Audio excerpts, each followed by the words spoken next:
শবে বরাতে যত মানুষ মসজিদে আসে আমাদের দেশে, সারা বছরের অন্য কোনো রাত দিন অন্য কোনো সময় এত মানুষ মসজিদে আসে কারণ কি? শবে বরাতে মানুষ মসজিদে বেশি আসে কেন? কি কারণে আসে বলেন দেখি? সবচেয়ে বেশি মানুষ মসজিদে আসে কোন দিন? শবে বরাতে। কেন এই দিন বেশি আসে কেন? না একজন করে সিন্নি খাওয়ার জন্য? না, সিন্নি তো অন্য দিনও দেয়। এই রাতে বেশিরভাগ মানুষ মসজিদে যায় বা ইবাদত বন্দেগী করে যার যার মতে করে। বেশিরভাগ মানুষের ধারণা হলো যে এই রাতে ভাগ্য ঠিক হয়।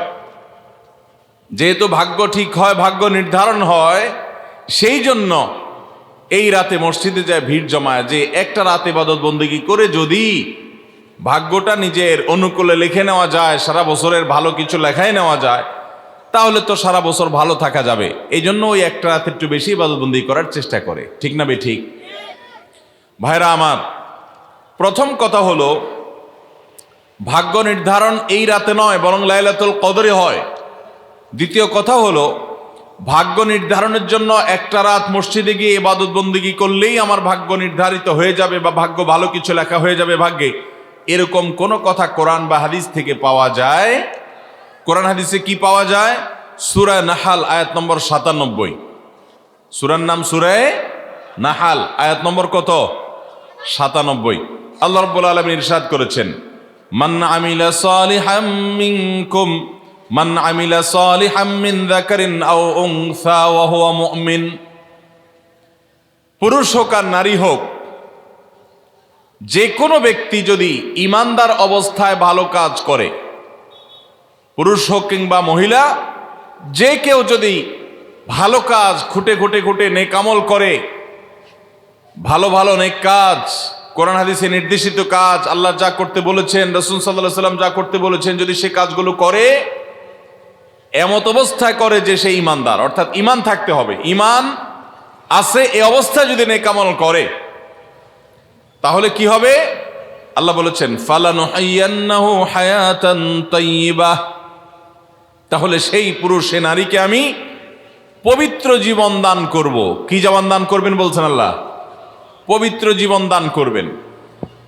এই পবিত্র জীবনে মানুষ সুখী থাকবে, এই পবিত্র জীবনে মানুষ সমৃদ্ধ থাকবে, এই পবিত্র জীবনে মানুষ ভালো থাকবে, নেক থাকবে।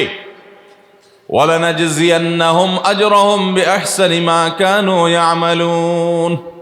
এবং এই ইমানদার নারী পুরুষরা যদি নেক আমল করে, ভালো কাজ করে যদি সব সময়, তাহলে সেক্ষেত্রে আল্লাহ বলেছেন তারা যে ভালো কাজ করেছে ওইটার সবচেয়ে উত্তম বিনিময় আমি তাদেরকে দান করব।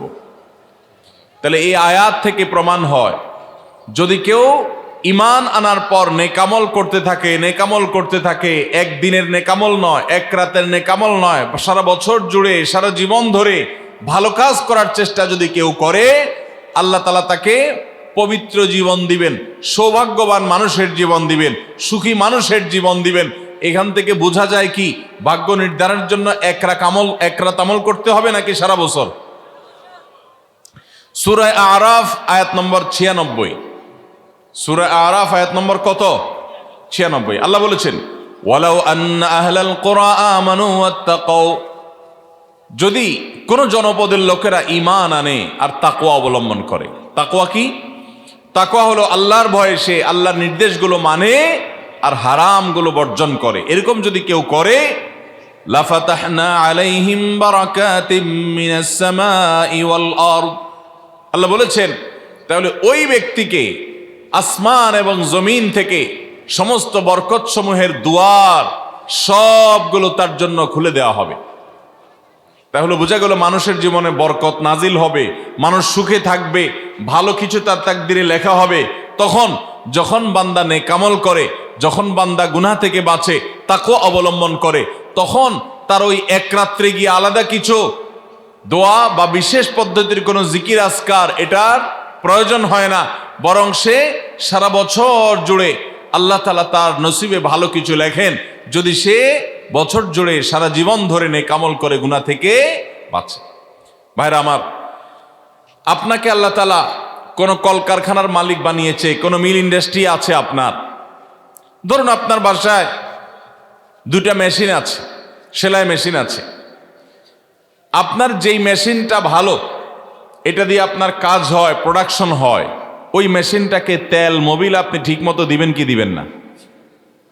যেহেতু ওইটা সার্ভিস দেয় আপনাকে, ওখান থেকে আপনার প্রোডাকশন হয়, ভালো কিছু অর্জিত হয়, সেজন্য আপনি অটোমেটিকলি সেটার জন্য বিদ্যুৎ সাপ্লাই দিবেন।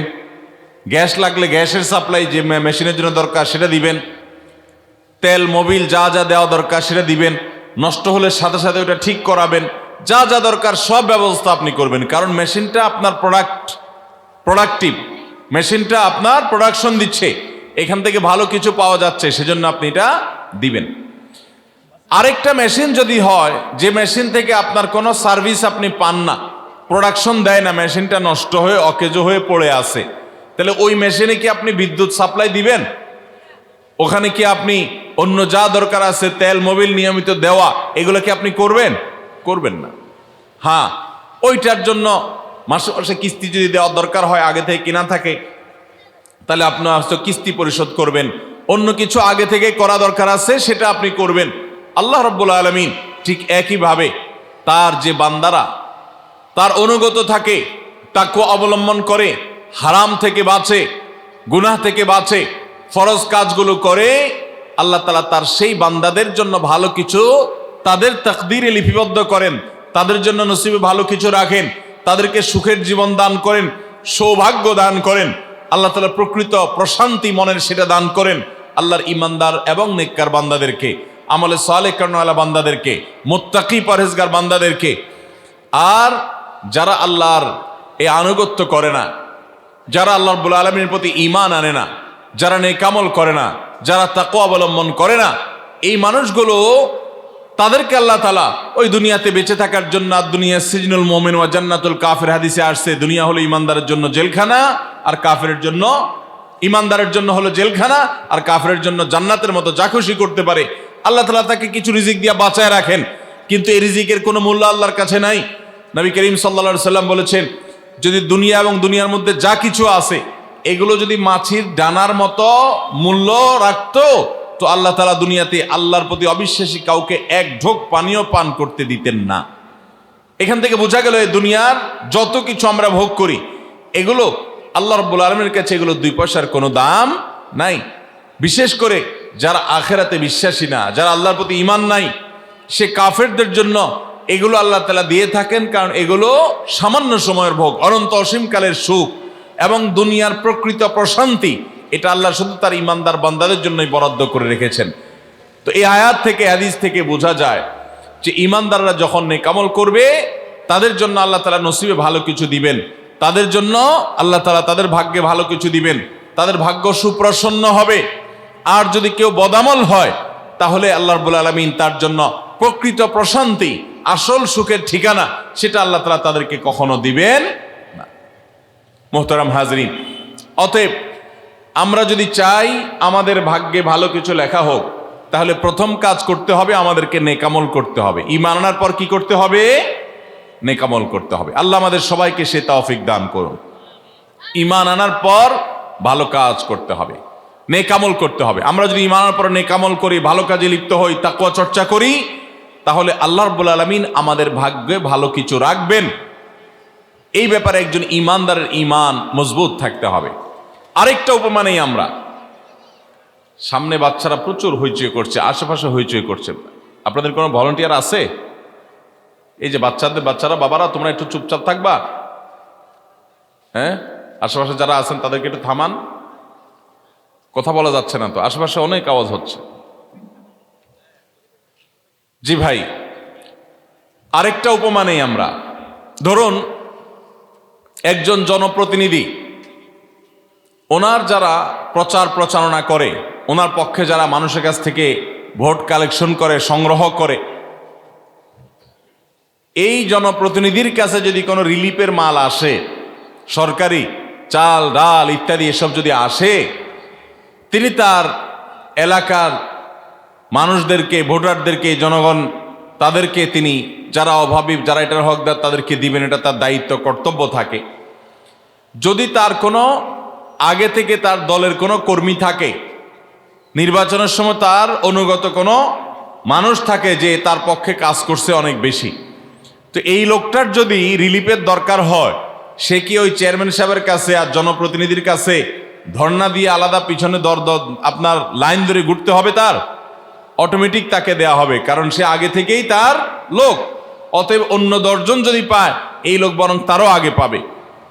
ঠিক একইভাবে যে সারা বছর জুড়ে নেকামল করে, তাকওয়া অবলম্বন করে, গুনাহ থেকে বাঁচে, আল্লাহর আনুগত্য করে, আল্লাহর আদেশ নিষেধগুলো মেনে চলে, 5 ওয়াক্ত নামাজ পড়ে, হালাল হারাম বাজ বিচার করে চলে, আল্লাহর ভয় অন্তরে লালন করে, ওই আল্লাহর বান্দাকে আল্লাহ যখন ভাগ্য লিপিবদ্ধ করবেন, আল্লাহ যখন বাজেট ঘোষণা করবেন, তখন আল্লাহ তাআলা তার সে ইমানদার, সে মুত্তাকি বান্দার জন্য বাজেট রাখবেন ভালো। এটা তো বলার অপেক্ষা রাখে? অতএব ভাগ্য সুপ্রসন্ন হওয়ার জন্য, ভাগ্যে ভালো কিছু লেখা হওয়ার জন্য এক রাতের ইবাদত নয়।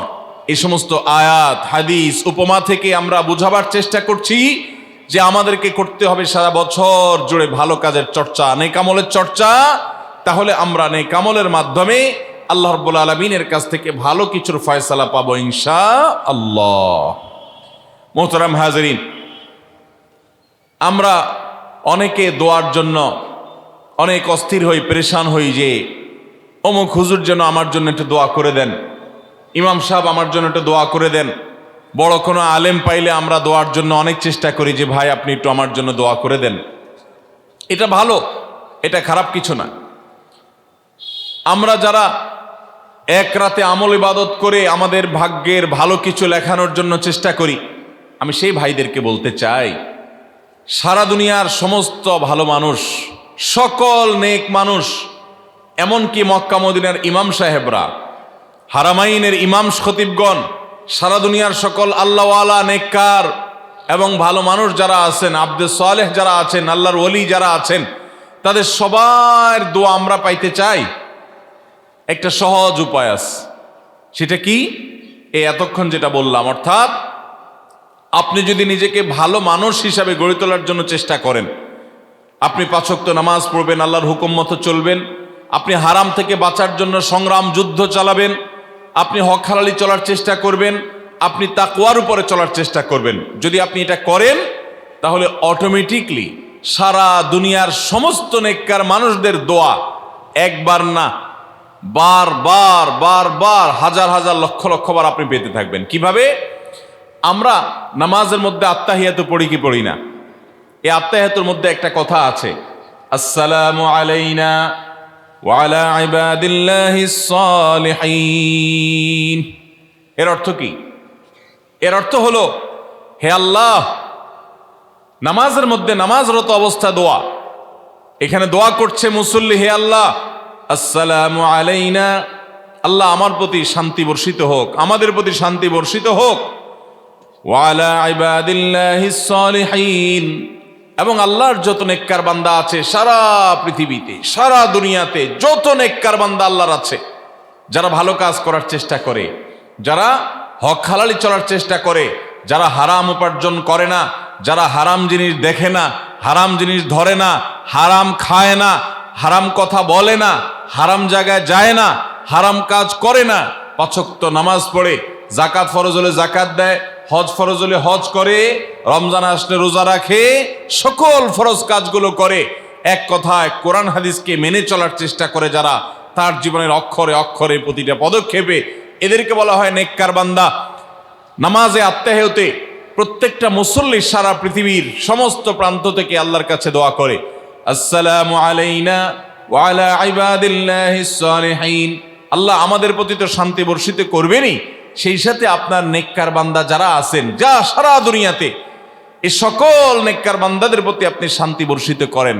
এই দোয়া প্রত্যেকটা মানুষ নামাজের মধ্যে করে কি করে না?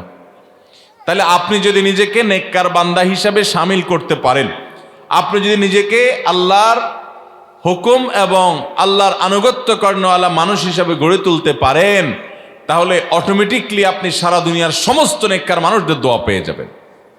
আল্লাহ আমাদের সবাইকে সে তৌফিক দান করুন। ভাইরা আমার, নেককারদের জন্য অটোমেটিকলি দোয়া হয়। শুধুমাত্র আল্লাহর নেককার বান্দা মানুষরা না, ফেরেশতারা দোয়া করে। আল্লাহর সকল নেককার মানুষদের দোয়া আমরা অটোমেটিক পাবো। তাহলে আমাদের ভাগ্যে যেন ভালো কিছু লেখা হয়, তার জন্য আমাদের যে আমলটা করতে হবে তা হলো আমলে সালেহ। সারা বছর জুড়ে, সারা জীবন জুড়ে আমাদেরকে খুঁটে খুঁটে খুঁটে কোনটা কোনটা ভালো কাজ সেগুলো করার চেষ্টা করতে হবে, কোনটা কোনটা খারাপ কাজ, গুনাহের কাজ, সেগুলো থেকে বাঁচার চেষ্টা করতে হবে। তাহলে আমাদের ভাগ্যে ভালো কিছু লেখা হবে ইনশাআল্লাহ। তাহলে এইটা একটা আমল পেয়ে গেলাম যেটার মাধ্যমে আমাদের ভাগ্যে ভালো কিছু লেখা হবে। আমলটা হলো কি? সারা বছর জুড়ে, সারা জীবন জুড়ে আমাদেরকে খুঁটে খুঁটে আল্লাহর হুকুম কোনটা সেটা মানতে হবে, আল্লাহ কোনটা নিষেধ করেছেন সেটা থেকে বেঁচে থাকতে হবে। এই কাজ যদি অব্যাহত রাখি আমাদের নসিবে ভালো কিছু এমনিই হবে আল্লাহ। নাম্বার 2, সহিহ বুখারীর একটি হাদিস থেকে আমরা আমাদের নসিবে ভালো কিছু আল্লাহ তাআলা লিপিবদ্ধ করবেন এরকম একটি আমলের কথা আমরা জানি। সকল সাধারণ নেক আমলের মধ্যে সেটা শামিল আছে, এটাকে আলাদা করে নবী সাল্লাল্লাহু আলাইহি ওয়াসাল্লাম বলেছেন। সেটা কি? তিনি বলেছেন, মান সাররাহু আন ইউবসাতা লাহু ফি রিজকিহি আও ইউনসা লাহু ফি আথারিহি ফালইয়াসিল রাহিমাহ। মান সাররাহু লাহু আন ইউবসাতা লাহু ফি রিজকিহি আও ইউনসা লাহু ফি আথারিহি, যে ব্যক্তি চায় তার রিজিককে প্রশস্ত করে দেওয়া হোক, তার রিজিকে বারাকা দেওয়া হোক এবং তার হায়াত বৃদ্ধি করে দেওয়া হোক, এটা যে চায়, ফালইয়াসিল রাহিমা, সে যেন তার রক্ত সম্পর্কীয় আত্মীয়দের সাথে সুসম্পর্ক বজায় রাখে, সে যেন তার রক্ত সম্পর্কীয় আত্মীয়দের সাথে সম্পর্ক সবসময় জুড়ে রাখে, সম্পর্ক যেন ভালো রাখে, তাদের সাথে সম্পর্ক যেন ছিন্ন না করে। তাহলে সেক্ষেত্রে তার হায়াত এবং তার রিজিকের মধ্যে বরকত দেয়া হবে, কল্যাণ দেয়া হবে, লিপিবদ্ধ করা হবে, এই ফয়সালা তার জন্য করা হবে।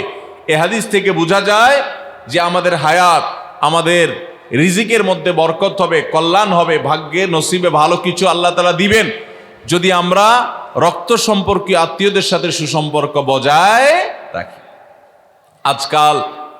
আজকাল আমাদের সমাজে অনেক মানুষ আছেন যে নামাজ রোজা করেন, ওয়াজ মাহফিলে যান, কোরআন তেলাওয়াত করেন, জিকির আজকার তাসবিহ তেলাওয়াত করেন, কিন্তু নিজের রক্ত সম্পর্কে আত্মীয়দের সাথে সম্পর্ক ভালো নাই। আছে না নাই? আপনার আত্মীয় যদি নিজে থেকে সম্পর্ক ছিন্ন করে চলে যায় তাহলে তো আর আপনার দোষ নাই, কিন্তু আপনি নিজে থেকে কখনো আপনার রক্তের যে আত্মীয়, যাদের সাথে রক্তের সম্পর্ক আছে, এরকম কারোর সাথে সম্পর্ক ছিন্ন করতে পারবেন না, এটা হারাম। নবী করিম সাল্লাল্লাহু আলাইহি ওয়াসাল্লাম বলেছেন, মান ওয়াসালাহুল্লাহ ওয়ামান কাতাআহুল্লাহ, যে ব্যক্তি আত্মীয়তার সম্পর্ককে রক্ষা করবে আল্লাহ তাআলা তাকে রক্ষা করবেন, যে আত্মীয়তার সম্পর্ক ছিন্ন করবে, তাকে ত্যাগ করবে, আল্লাহ তাআলা ওই ব্যক্তিকে ছিন্ন করবেন। এই জন্য আত্মীয়তার সম্পর্ক রক্ষা করা এটা আমাদের ভাগ্য সুপ্রসন্ন হওয়ার অন্যতম মাধ্যম। আত্মীয়তার সম্পর্ক রক্ষা করা বলতে কাদের সাথে সম্পর্ক বজায় রাখতে হবে? যাদের সাথে রক্তের সম্পর্ক আছে আপনার। তারা কারা?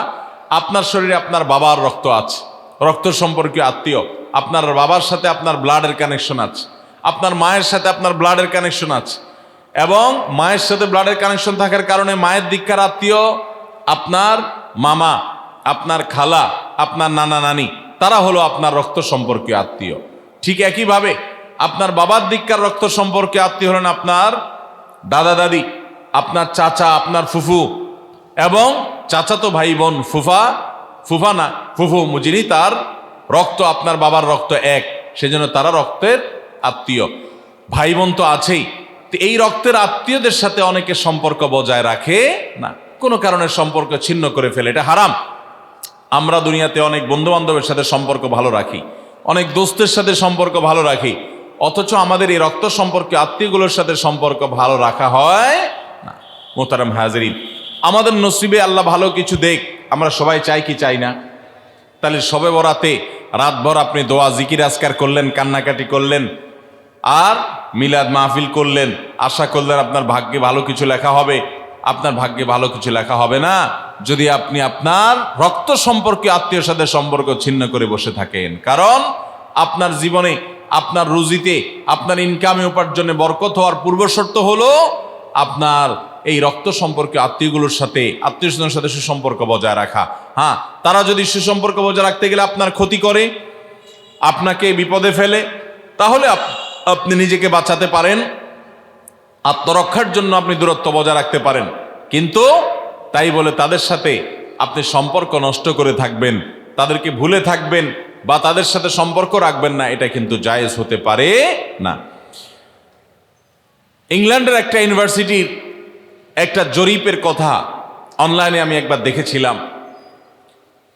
এটার উপর একটা প্রতিবেদন দেখেছিলাম যে একটা নামকরা বিশ্ববিদ্যালয়, তারা বিশ্ববিদ্যালয়ের ছাত্রদের মধ্যে একটা সার্ভে তারা চালিয়েছিলেন। তারা দেখতে চেয়েছেন যে ছাত্রদের মধ্যে কারা বেশি হায়াত পায় আর কারা কম পায়। যারা বেশি হায়াত পায় তাদের মধ্যে বৈশিষ্ট্য কি আছে, যারা কম পায় তাদের মধ্যে কোন বৈশিষ্ট্যের অভাব আছে। তো এটা নিয়ে দীর্ঘ অনেক বছরের একটা জরিপ তারা চালিয়েছেন, একটা নিরীক্ষা তারা চালিয়েছেন। সেই নিরীক্ষায় দেখা গেল যে যেই ছাত্ররা দীর্ঘদিন পর্যন্ত হায়াত পেয়েছেন এবং তারা অনেক দিন দুনিয়াতে বেঁচেছেন, তাদের বেশিরভাগই দেখা গেছে, সবাই না, বেশিরভাগই দেখা গেছে যে তারা সাধারণত তাদের পারিবারিক এবং আত্মীয় স্বজন, বন্ধুবান্ধব, অন্যদের সাথে হাসি খুশি, অর্থাৎ মানুষের সাথে সম্পর্ক বজায় রাখছে। আর যারা সম্পর্ক বজায় রাখে নাই, এই মানুষগুলো তাদের তুলনামূলকভাবে প্রথম গ্রুপের চাইতে তারা অনেক আগে দুনিয়া থেকে চলে গেছেন, অনেক আগে তারা মারা গেছেন। এটা প্রত্যেকটা ব্যক্তির ক্ষেত্রে আলাদা আলাদা করে খাটানো যাবে না, এটা একটা টোটাল জরিপের ফসল। তো এই জরিপও প্রমাণ করে নবী করিম সাল্লাল্লাহু আলাইহি ওয়াসাল্লাম যে বলেছেন, যারা রক্ত সম্পর্কের আত্মীয়গুলোর সাথে সুসম্পর্ক বজায় রাখে তাদের হায়াতে এবং রিজিকে বরকত দেওয়া হয়। এই জরিপের রিপোর্টও সেটা সত্যতাকে প্রমাণ করে। আল্লাহ তাআলা আমাদের সবাইকে আমাদের আত্মীয় স্বজনের সাথে সুসম্পর্ক বজায় রাখার তৌফিক দান করুন।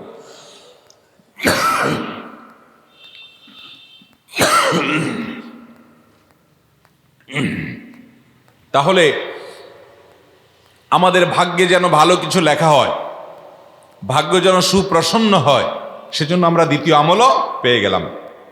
নাম্বার 3, বান্দার ভাগ্য এবং নসিবে ভালো কিছু যেন হয়। মন্দ কোনো কিছু যদি আল্লাহ না করুন কারণ নসিবে লেখা থাকে, সেটা যেন দূর হয়, সেটা যেন তার ক্ষতি না করে,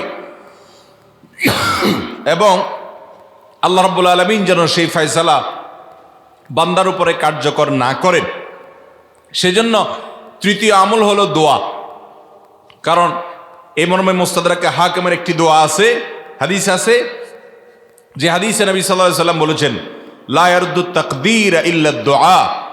তিরমিজিতে একই হাদিস আসছে, ভাষ্য ভিন্ন, লা ইয়ারুদ্দুল কাদা ইল্লা আদ-দুআ। বান্দার তাকদীর, বান্দার ভাগ্য, এটা কোনো কিছু পরিবর্তন করতে পারে না। অন্য এক হাদিসে আসছে, আল্লাহ যা ফয়সালা করেন সেটা আর পরিবর্তন করেন না। তবে এই হাদিস থেকে একটা এক্সেপশন পাওয়া যায়, সেটা হলো যদি কেউ আল্লাহ তাআলার কাছে কায়মন বাক্যে দোয়া করতে পারে, দোয়ার হক আদায় করে যদি দোয়া করতে পারে, তাহলে এই দোয়া আল্লাহ রাব্বুল আলামিনের তাকদীরকে পর্যন্ত তার জন্য পরিবর্তন করে দেওয়া হয় দোয়ার মাধ্যমে। আল্লাহ তাআলা আমাদেরকে সবাইকে সেভাবে দোয়া করার তৌফিক দান করুন। আমরা চেষ্টা করব তো ইনশাআল্লাহ। তাহলে তৃতীয় আমল আমরা পেয়ে গেলাম, সেটা হলো দোয়া। আল্লাহ তাআলার কাছে যদি কেউ চোখের পানি ফেলে দোয়া করে, আল্লাহ আপনি আমার নসিবে যদি খারাপ কিছু লেখাও থাকে সেটা থেকে আপনি আমাকে উদ্ধার করেন।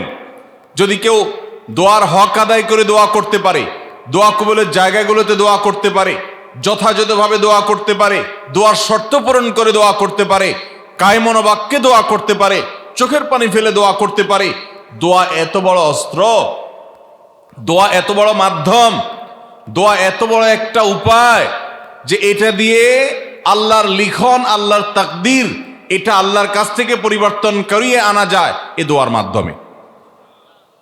অথচ এই দোয়াও আমরা বেশি মানুষ করতে পারি না। আমরা হুজুরদের দিকে চায় থাকি যে হুজুরদের সাথে আমরা শুধু আমিন আমিন বলবো, নিজেরা আল্লাহর কাছে দোয়া করবো এটা আমরা জানি না, অথচ আল্লাহ বলেছেন উদউনি আস্তাজিব লাকুম, তোমরা আমার কাছে দোয়া করো, আমি তোমাদের দোয়া কবুল করব। অতএব ভাইরা আমার, আমরা আল্লাহ রাব্বুল আলামিনের কাছে আমাদের ভাগ্যে যেন ভালো কিছু লেখা হয়, সেজন্য আল্লাহর কাছে বেশি বেশি করে দোয়া করব।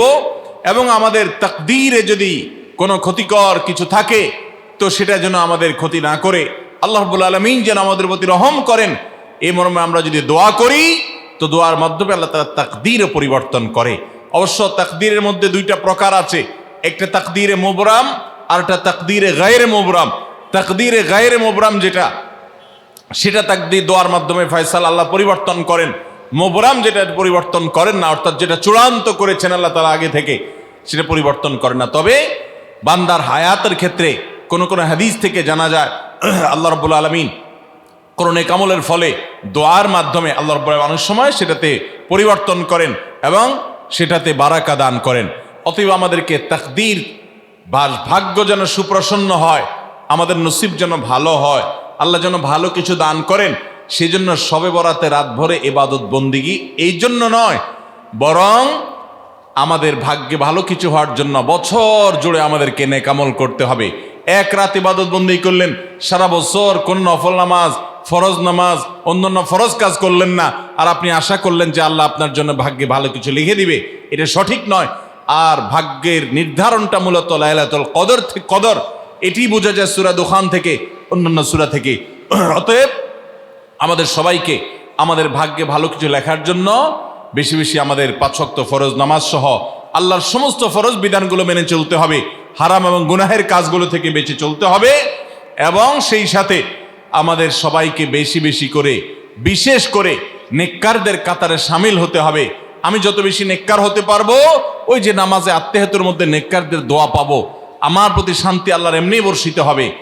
এবং দ্বিতীয় আমল হলো বেশি বেশি করে আত্মীয় স্বজন, রক্ত সম্পর্কীয় যারা, তাদের সাথে বিশেষভাবে সুসম্পর্ক বজায় রাখতে হবে। সম্পর্ক নষ্ট করা যাবে না, সম্পর্ক ছিন্ন করা যাবে না। এবং তৃতীয় আমল হলো বেশি বেশি দোয়া করতে হবে। এই তিনও আমল যখন আমরা একযোগে চালাবো, একদিক থেকে সাধারণ সব নেক আমল করব, বিশেষভাবে আমি আত্মীয় স্বজনের সাথে সুসম্পর্ক বজায় রাখার চেষ্টা করব, এবং আল্লাহর কাছে দোয়ার আমলটা বেশি বেশি করব, বরকত নাজিল হওয়ার মতো কাজগুলো বেশি বেশি করব, ইনশাআল্লাহ আল্লাহ রাব্বুল আলামিন আমার নসিবে ভালো কিছু দিবেন এবং মন্দ কিছু থেকে আমাকে বাঁচাবেন। নবী করিম সাল্লাল্লাহু আলাইহি সাল্লাম আল্লাহর কাছে দোয়া শিক্ষা দিয়েছেন, আল্লাহুম্মা ইন্নী আউযু বিকা মিন দারকিল বালা, আল্লাহুম্মা ইন্নী আউযু বিকা মিন সুইল কাদা। আল্লাহ, আপনার কাছে আমার ভাগ্যের ক্ষতি থেকে আমি আপনার কাছে পানা চাই। অর্থাৎ আমার তাকদীরে কাজার মধ্যে যদি কোনো ক্ষতিকর কিছু আপনি লিখে থাকেন, তাহলে সেই সুউল কাজা, এটা থেকে আমি আপনার কাছে পানা চাই। অতএব এই মর্মে আল্লাহর কাছে যত বেশি আমরা দোয়া করব, আল্লাহ রাব্বুল আলামিন আমাদেরকে তত বেশি হেফাজত করবেন। আল্লাহ তাআলা আমাদের নসিবে দুনিয়া এবং আখিরাতে, ইহকালে এবং পরকালে ভালো কিছু লেখেন, আমাদের নসিবে যেন ভালো কিছু হয় সেই তৌফিক আল্লাহ তাআলা আমাদেরকে দান করেন। আমরা সবাই আমলগুলো করবো তো ইনশাআল্লাহ। আল্লাহ আমাকে আপনাকে আমাদের সবাইকে আমলের তৌফিক দান করুন। জাযাকুমুল্লাহু খায়রা ওয়া আখিরু দাওয়ানা আনিল হামদুলিল্লাহি রাব্বিল আলামিন।